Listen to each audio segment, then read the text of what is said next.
You have to go on your page. All right.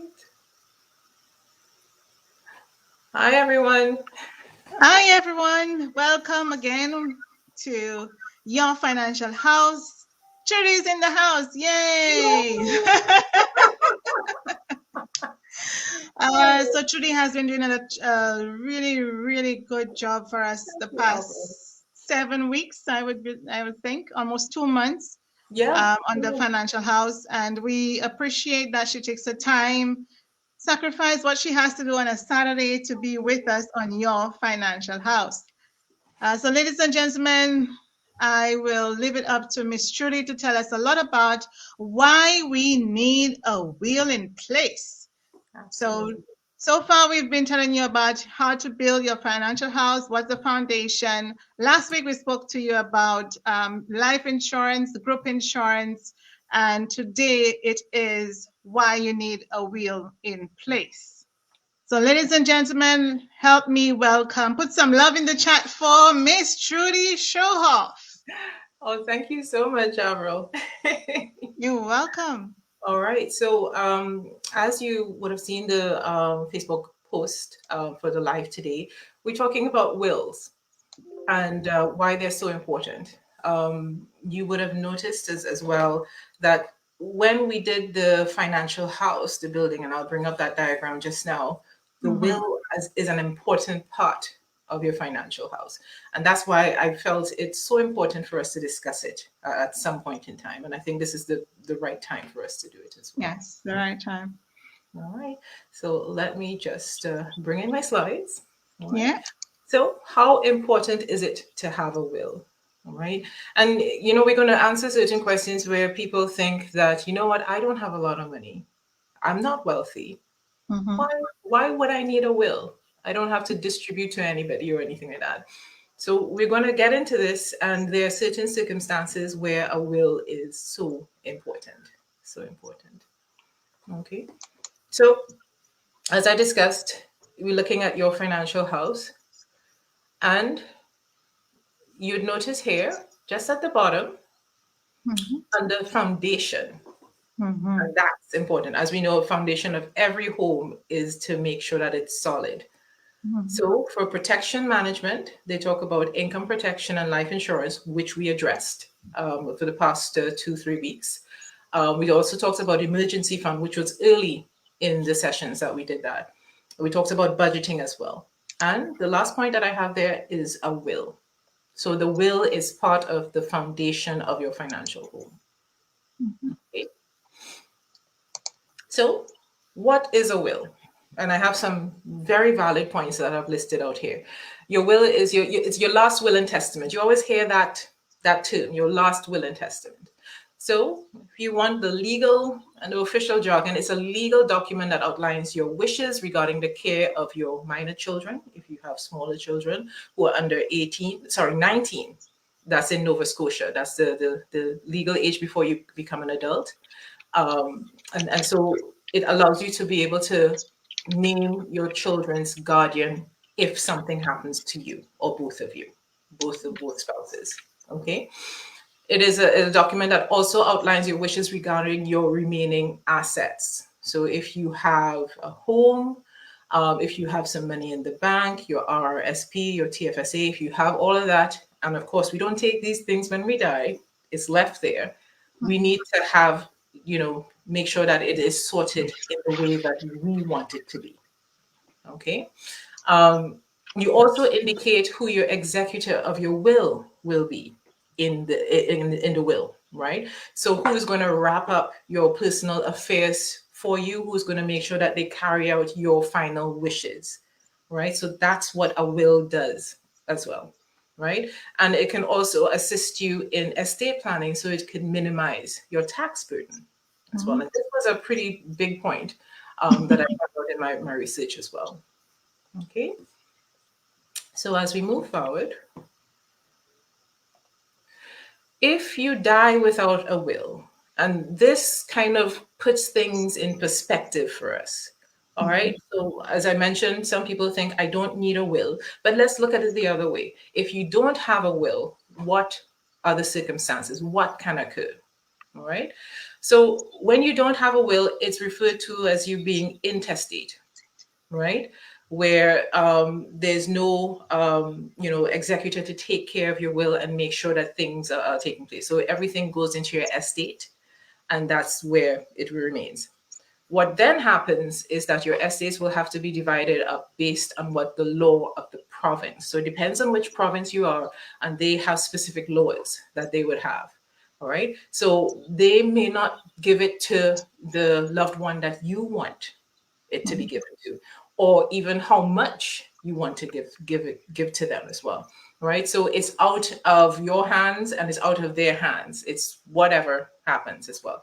And what Yes. you've also found is that there can be delays because it now has to go to court to decide who is going to be the executor or the administrator of your estate at that point in time.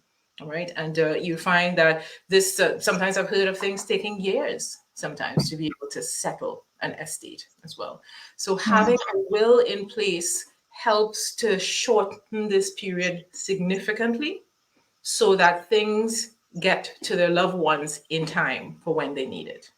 Yeah, I just wanted to interject here, Trudy, because if you do not have a will in place, that means that everybody's going to be like fighting over what you left. Yes. And this is not what you want. That's not the financial burden you want to leave behind when it comes to children or spouse, right? Especially if the spouse was remarried, you know. Yeah. So there's like 2 sets of children to take care of and all of that stuff. So it is a lot of burden to leave when it comes to not having that will in place. Absolutely, that's a fantastic point, and it actually brings in the last point that I want to mention too. It could complicate family dynamics if you don't have a will in place. And you made a fantastic scenario there, Avril, where if it's probably a blended family that you're in, right? If you have to split things a certain way, and you may have like an ex involved as well. Right? It can complicate matters. So a will kind of just outlines everything. So everybody is aware of everything. You have somebody who you trust who is overseeing your estate as well. Right? But then they follow your wishes, which is in the will as well. So it's so important to have something in place before you die. Right? And I'll make mention of it again. A will is something that it's a moving process because yes, you could set it up probably when you just start to work, when you're 25, but then things change. Suddenly you get married.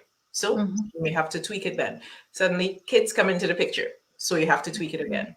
All right. So if grandchildren come in, you may have to tweak it again. So it all depends on the situation. It's good to have a look at your will very regularly, right? Especially when your circumstances change so that your wishes are followed, exact wishes at that time as well. Okay. Yeah. Because for some of us, I mean, we don't know when we're going to pass. It's it's not known. So that's why it's important to make sure that you're looking into this regularly. And they actually, highly recommend having an attorney who is involved in making sure that, everything is in place. They may set up appointments for you so that you could come and, revisit your will every now and then and make sure everything is up to date. Yeah. I think that is great information because if that is not in place, you have that burden on the families. Things become complicated, like you say. And not that alone. If you do not have a will in place, so many things can happen. Yes. So many things can happen. Exactly. So it's to make sure it's written down. Absolutely. So do I really need a will? The answer is yes. Pretty simply, yes. Whether you have wealth or not, whether you have $20 million to distribute, or if you just have a car and some properties, yes, you need a will. Absolutely. All right. So you'd find that the circumstances that you'll find that you absolutely need a will is if you have a spouse, if you have children who are minor, that's under the age of 19, as in the case of Nova Scotia, or older, because if you are able to allocate properly, you make sure everybody gets an equal share. Or it may be that, you're not, you may have had some issue with one child, so you want to give one to more, Mhm. one give more to one of your children. So the will allows you to shift in that way as well. All right. If you have family members that you take care of that are disabled, you may have to put things in a trust so that you can, set aside money for them so that they are taken care of as well.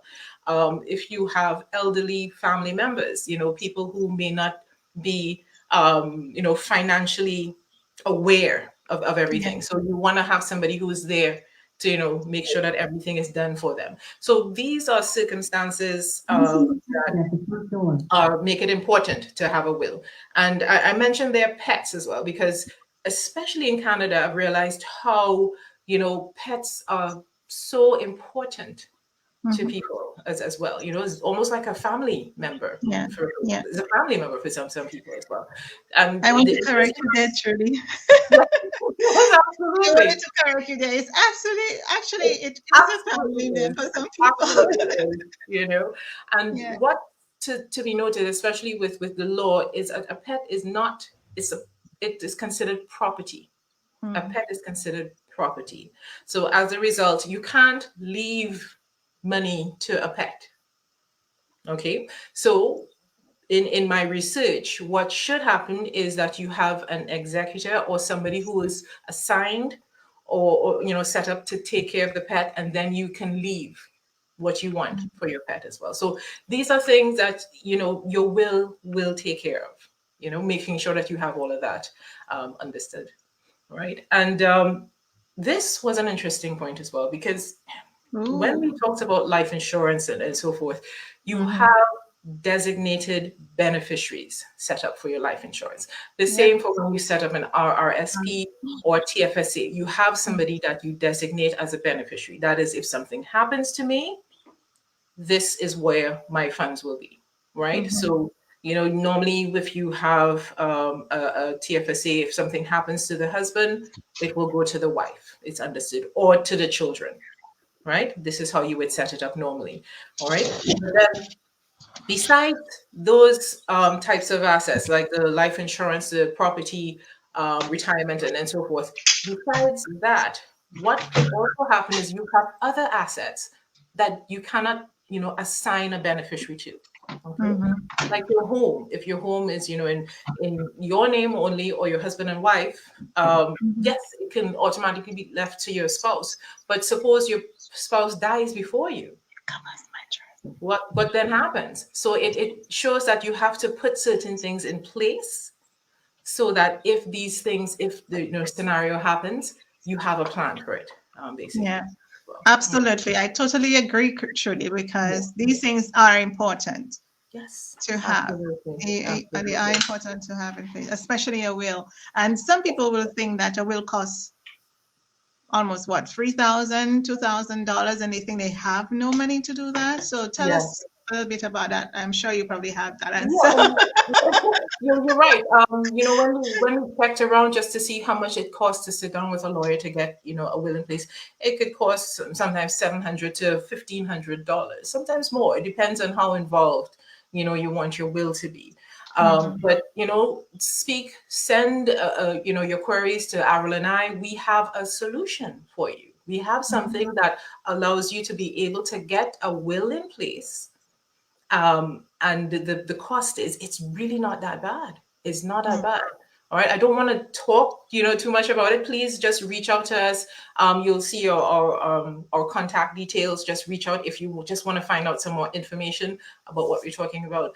But it allows you to put things in place so that you take care of your property and your family and your loved ones. And, Yeah. and that's huge. That's definitely huge. Okay. So something that I just researched as well, which was, because I do have similar, I have assets where I have beneficiaries set up, and I have a will as well. So my question was, and some people may be thinking about this as well, is, does my beneficiary designate which one, which one will come first? Is it my That's right. will, or my Mm-hmm. designate, my beneficiary designate. And it Yeah. turns out that if you have a beneficiary designate on your TFSA or your RSP, that trumps your will. Okay.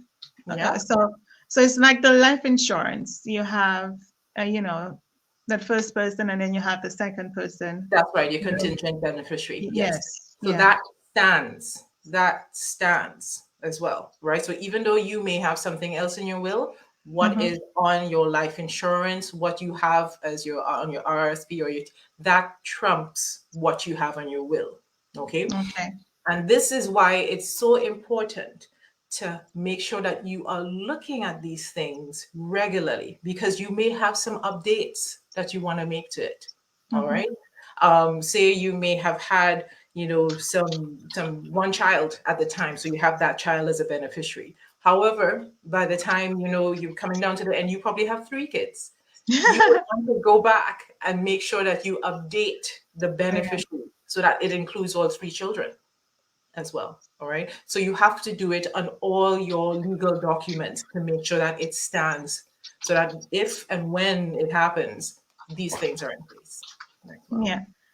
Yeah. Well, the sad thing is to have the three kids, and then only the first child that's on there. Yes. And I'm the first child. and again, that could mess up the whole family dynamic that we're talking Yeah. about as well. Yeah. Yeah. So what we have to look at is that a will is, it's not only about being able to pass on wealth.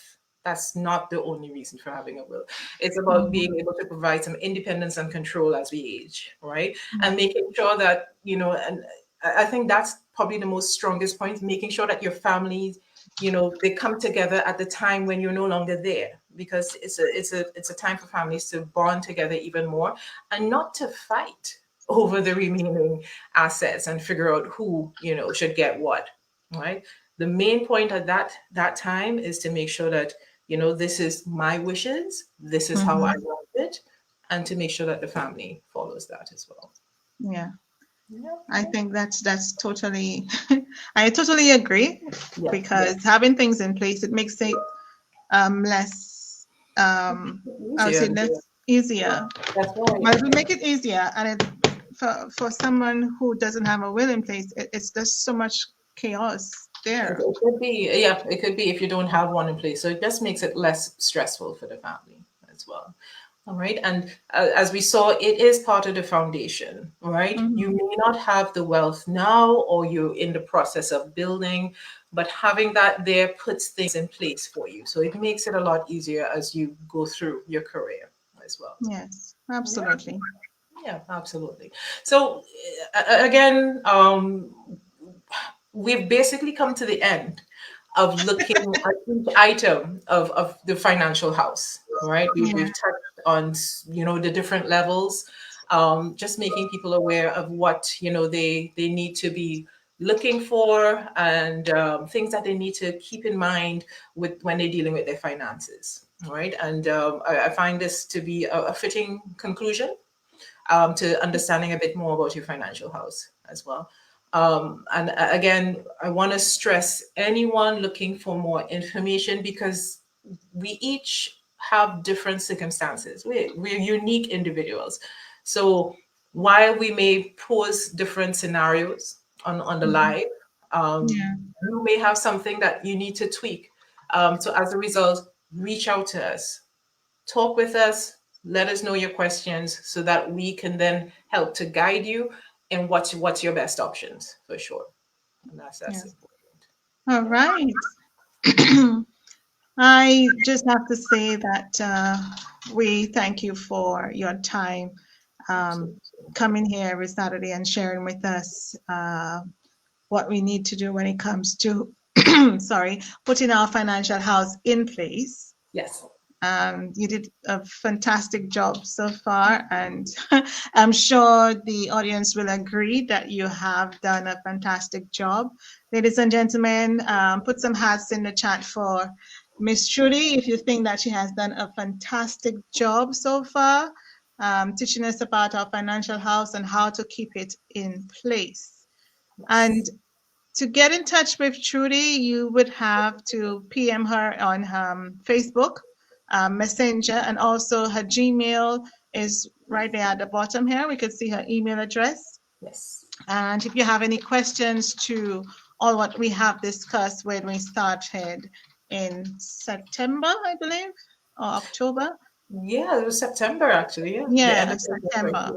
Right. So we are not done yet. We're just closing that section of your financial house. Hopefully next week we can give you more information on how we're going to proceed to help you better understand your finances. So in the meantime, we're asking that if you have any questions, comments, please put it in the chat. If you're not watching that video right now and you're watching it later, please let us know. You know, if you don't understand something, get in touch with us, as Judy said earlier. And if you find that you don't need that information, but other persons that you think need that information, please share the video and we will get in touch with whoever responds to it, or if they have any comments or questions. Absolutely. And that will be answered. Trudy, any last words? Yeah, and I know you're addressing because we're basically at the end, but what I want our viewers to look forward to is next week we're going to put everything together. We're going to summarize everything together as we go through the financial house, so you can see how everything links and how it is cohesive. And once you have the foundation in place, how everything else comes together, and it helps you to build and just have a better understanding of your finances and for your future as well. So yeah, absolutely. No one should know more about your money than you. That's right. This is our motto. But anyway, thank you, ladies and gentlemen, for coming on this live with us this afternoon. It's a beautiful day outside. It's cold, but it's not raining, so not yet. It's okay. It's absolutely okay. Yeah. We want to thank everyone for being here. If you have any questions, we have like 2 seconds or 3 minutes left. Yep, we can take some questions. We can take some questions if you do have any. I'm not seeing any questions for now. I could see 5 persons on. Okay, great. Probably we have a shy bunch today, Trudy, maybe. Yeah, and that's all good. And that's why we love the opportunity where you can contact us one-on-one. So, you know, if you have, you know, specific circumstance and you don't want it, that's absolutely fine. Please contact us one-on-one, and we can definitely discuss with you on the side. We're here to help. We're here to help. That's all right. a very good thing. So once again, ladies and gentlemen, thank you so much for being here with us. Thank you for your time. Thank you for all the love and support you've showed us over the past weeks. And we will be here next Saturday. If you know of a friend who wants to get more information about your financial house, please share this video, and we will be here to answer any questions that you may have. Thanks again, Trudy, for being here. I know. I think just to add, Avril, next week will be the week not to miss, because we will be summarizing everything. So if you probably got different videos at different times, we will show it all, how it all comes together. So all right. So next week we will show the full financial house. That's right. I think that's the way to put it right now. Yeah, exactly. And you will not want to miss that. So log in with us next week, Saturday at 2 p.m. and we will be on to share with you the full financial house. Ladies and gentlemen, thank you so much again. And we will say goodbye for now until next week, Saturday at 2 p.m. Yes. See you. Bye.